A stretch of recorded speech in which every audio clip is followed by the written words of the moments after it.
Hello everyone, जय हिंद। स्वागत आप लोग का मेरे यूट्यूब चैनल के प्लेटफॉर्म में।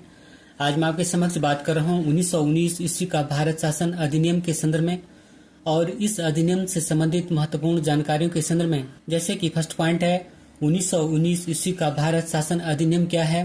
सेकंड पॉइंट है 1919 ईस्वी का भारत शासन अधिनियम के प्रावधान, अर्थात 1919 ईस्वी के भारत शासन अधिनियम के प्रावधान क्या क्या है। और थर्ड पॉइंट है 1919 ईस्वी का भारत शासन अधिनियम से संबंधित महत्वपूर्ण प्रश्न।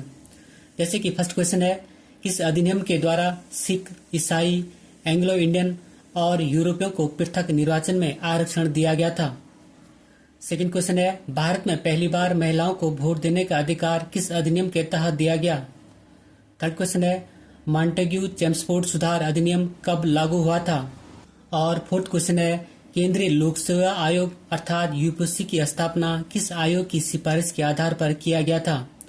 जैसे महत्वपूर्ण प्रश्न और इस अधिनियम से संबंधित महत्वपूर्ण जानकारियों के संदर्भ में मैं आपसे इस वीडियो के माध्यम से बात करूंगा, इसलिए इस वीडियो को जरूर अंत तक देखें।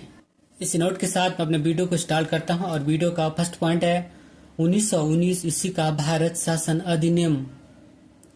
1919 ईस्वी का भारत शासन अधिनियम को मॉन्टेग्यू चेम्सफोर्ड सुधार कहा गया है, क्योंकि मॉन्टेग्यू भारत के उस समय राज्य सचिव थे और जबकि चेम्सफोर्ड जो कि 1916 से 1921 ईस्वी तक भारत के वायसराय थे, इसलिए इस अधिनियम को मॉन्टेग्यू चेम्सफोर्ड सुधार कहा जाता है। अब बात करते हैं वीडियो के सेकंड पॉइंट के संदर्भ में। तो सेकंड पॉइंट है 1919 ईस्वी का भारत शासन अधिनियम के प्रावधान। तो इस अधिनियम के प्रावधान है, फर्स्ट पॉइंट है, इस अधिनियम के द्वारा पहली बार केंद्र में द्विसदनीय व्यवस्था स्थापित की गई थी, अर्थात केंद्र में लोकसभा और राज्यसभा स्थापित किया गया था। और सेकंड पॉइंट है, यह द्विसदनीय केंद्रीय विधानमंडल समस्त ब्रिटिश भारत के लिए कानून बना सकती थी। थर्ड पॉइंट है, इस अधिनियम में पहली बार भारत में उत्तरदायी शासन जैसे शब्दों का प्रयोग किया गया था। फोर्थ पॉइंट है, इस अधिनियम के द्वारा सभी विषयों को केंद्र तथा प्रांतों में बांटा गया था। फिफ्थ पॉइंट है, इस अधिनियम के तहत प्रांतों में द्वैत शासन प्रणाली को लागू किया गया था और इस द्वैत शासन प्रणाली का जनक लियोनस कार्टियस थे। 7 पॉइंट है, इस अधिनियम के द्वारा प्रांतीय विषयों को 2 भागों आरक्षित और हस्तांतरित विषयों में बांटा गया था। 8 पॉइंट है, इस अधिनियम के द्वारा हस्तांतरित विषयों का प्रशासन विधायिका के चयनित सदस्यों को सौंपा गया था, जबकि आरक्षित विषय गवर्नर की कार्यकारिणी के पास ही रहे थे।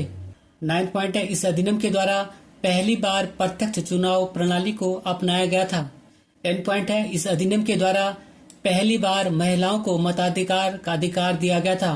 11 पॉइंट है, इस अधिनियम के द्वारा संपत्ति कर या शिक्षा के अधिकार पर सीमित संख्या में लोगों को मताधिकार प्रदान किया गया था। 11 पॉइंट है, इस कानून अर्थात इस अधिनियम ने संपत्ति कर या शिक्षा के आधार पर सीमित संख्या में लोगों को मताधिकार प्रदान किया था। 12 पॉइंट है और मोस्ट इम्पोर्टेंट पॉइंट है कि इस अधिनियम के द्वारा सांप्रदायिक आधार पर निर्वाचन प्रणाली का विस्तार करते हुए इसे सिखों, भारतीय ईसाइयों, आंग्ल भारतीयों तथा यूरोपियों के लिए भी लागू कर दिया गया था। पॉइंट नंबर 13 है, इस अधिनियम ने भारत में लोक सेवा आयोग के गठन का प्रावधान किया और बाद में वर्ष 1926 ईस्वी में ली आयोग की सिफारिश पर सिविल सेवकों की भर्ती के लिए केंद्रीय लोक सेवा आयोग अर्थात यूपीएससी का गठन किया गया था। और बाद में स्वतंत्रता के बाद इस आयोग को संवैधानिक दर्जा दिया गया था। अधिनियम के द्वारा जो वर्ष 1993 से भारत सचिव का खर्च भारत के राजस्व से दिया जाता था, अब यह खर्च ब्रिटिश राजस्व से दिए जाने का प्रावधान किया गया। पॉइंट नंबर 15 है, इस अधिनियम के द्वारा पहली बार केंद्रीय बजट को राज्यों के बजट से अलग कर दिया गया और राज्य विधानसभाओं को अपना बजट स्वयं बनाने के लिए अधिकृत कर दिया गया था।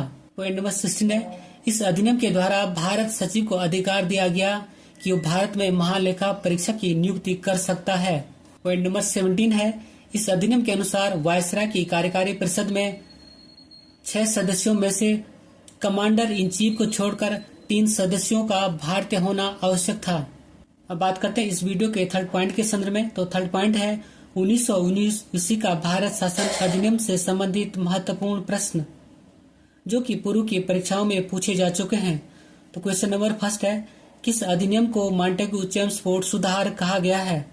तो आंसर है 1919 ईस्वी का भारत शासन अधिनियम को, क्योंकि मॉन्टेग्यू इस समय भारत के राज्य सचिव थे जबकि चेम्सफोर्ड भारत के वायसराय थे, इसलिए इस कानून को मॉन्टेग्यू चेम्सफोर्ड सुधार कहा जाता है। क्वेश्चन नंबर 2 है, मॉन्टेग्यू चेम्सफोर्ड सुधार अधिनियम का प्रकाशन कब हुआ था? तो आंसर है वर्ष 1918 में। क्वेश्चन नंबर 3 है, मॉन्टेग्यू चेम्सफोर्ड सुधार अधिनियम कब लागू हुआ था? तो आंसर है वर्ष 1921 ईस्वी में। क्वेश्चन नंबर 4 है, किस अधिनियम के अंतर्गत केंद्र में द्विसदनात्मक विधायिका की स्थापना की गई थी? तो आंसर है 1919 ईस्वी का भारत शासन अधिनियम के द्वारा। क्वेश्चन नंबर 5 है, मॉन्टेग्यू चेम्सफोर्ड प्रस्ताव किससे संबंधित था? तो आंसर है संवैधानिक सुधारों से। क्वेश्चन नंबर 6 है, द्वैत शासन का जनक किसे माना जाता है? तो आंसर है सर लियोनिल कर्टिस को, और सर लियोनिल कर्टिस के द्वैत शासन संबंधी विचार भारत सरकार अधिनियम 1919 का आधार बना था।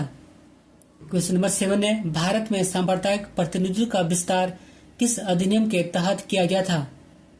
तो आंसर है 1919 ईस्वी का भारत शासन अधिनियम के तहत, क्योंकि इस अधिनियम के द्वारा सांप्रदायिक आधार पर निर्वाचन प्रणाली का विस्तार करते हुए इसे सिखों, भारतीय ईसाइयों, आंग्ल भारतीयों तथा यूरोपियों के लिए भी लागू कर दिया गया। और यह क्वेश्चन एग्जाम पर्पज की दृष्टि से मोस्ट इम्पोर्टेंट है। क्वेश्चन नंबर 8 है, किस अधिनियम के अंतर्गत प्रांतों में द्वैत शासन प्रणाली का परिवर्तन किया गया? तो आंसर है 1919 ईस्वी का भारत शासन अधिनियम। क्वेश्चन नंबर 9 है, 1919 के भारत शासन अधिनियम के द्वारा किन वर्गों को सांप्रदायिक प्रतिनिधित्व के आधार पर आरक्षण प्रदान किया गया था? तो आंसर है सिख, ईसाई, एंग्लो इंडियन और यूरोपियन को। क्वेश्चन नंबर 10 और मोस्ट इम्पोर्टेंट क्वेश्चन है कि भारत में पहली बार महिलाओं को वोट देने का अधिकार किस अधिनियम के तहत दिया गया? तो आंसर है 1919 ईस्वी का भारत शासन अधिनियम के तहत। क्वेश्चन नंबर 11 है, लोक सेवाओं की परीक्षा इंग्लैंड तथा भारत में एक साथ करने की संस्तुति किसके द्वारा दी गई थी? तो आंसर है मॉन्टेग्यू चेम्सफोर्ड रिपोर्ट के द्वारा।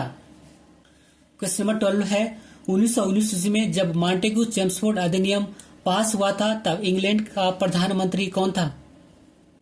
तो आंसर है डेविड लॉयड जॉर्ज, और डेविड लॉयड जॉर्ज वर्ष 1916 से 1922 तक इंग्लैंड के प्रधानमंत्री रहे थे। क्वेश्चन नंबर 13 है, भारतीय उच्चायुक्त के पद का सृजन किस अधिनियम से हुआ था? तो आंसर है भारत सरकार अधिनियम 1919 के तहत। भारत सरकार अधिनियम 1919 में भारत सचिव के कार्यभार को कम करने के लिए एक भारतीय उच्चायुक्त की नियुक्ति की गई थी, और इसका कार्य भारत सरकार के लिए अस्त्र शस्त्र और अन्य सामान खरीदना, ठेका देना, व्यापारिक हितों को देखना और इंग्लैंड में पढ़ने वाले भारतीय विद्यार्थियों की देखभाल करना इत्यादि था। और इस अधिनियम के द्वारा उच्चायुक्त और उसके सहायकों के वेतन का व्यय भारत के साधनों से होना था। क्वेश्चन नंबर 14 और इस अधिनियम का मोस्ट इम्पोर्टेंट क्वेश्चन है कि भारत शासन अधिनियम 1919 के मुख्य प्रावधान क्या थे? तो आंसर है फर्स्ट प्रावधान है प्रांतों में द्वैत शासन प्रणाली की स्थापना हुई। सेकंड है केंद्र में द्विसदनात्मक व्यवस्था की स्थापना हुई। थर्ड है सांप्रदायिक निर्वाचन मंडल का विस्तार किया गया। और फोर्थ है इस अधिनियम के द्वारा पहली बार महिलाओं को मताधिकार का अधिकार प्रदान किया गया। क्वेश्चन नंबर 15 है केंद्रीय लोक सेवा आयोग की स्थापना किस आयोग की सिफारिश के आधार पर किया गया था? तो आंसर है ली आयोग की सिफारिश पर, और यह क्वेश्चन भी मोस्ट इम्पोर्टेंट है। क्वेश्चन नंबर 16 है केंद्रीय लोक सेवा आयोग अर्थात यूपीएससी की स्थापना कब हुई थी? तो आंसर है वर्ष 1926 ईस्वी में, और इस आयोग की स्थापना ली आयोग की सिफारिश के आधार पर की गई थी, और बाद में स्वतंत्रता प्राप्ति के बाद इस आयोग को संवैधानिक दर्जा भी प्रदान किया गया था। इसी क्वेश्चन के साथ मैं अपने वीडियो को समाप्त करता हूं। अगर आपको मेरा वीडियो का कंटेंट पसंद आए तो वीडियो को लाइक करें, शेयर करें, और यदि चैनल पर नए हैं तो चैनल को सब्सक्राइब करें। Thank you for watching. God bless you. जय हिंद।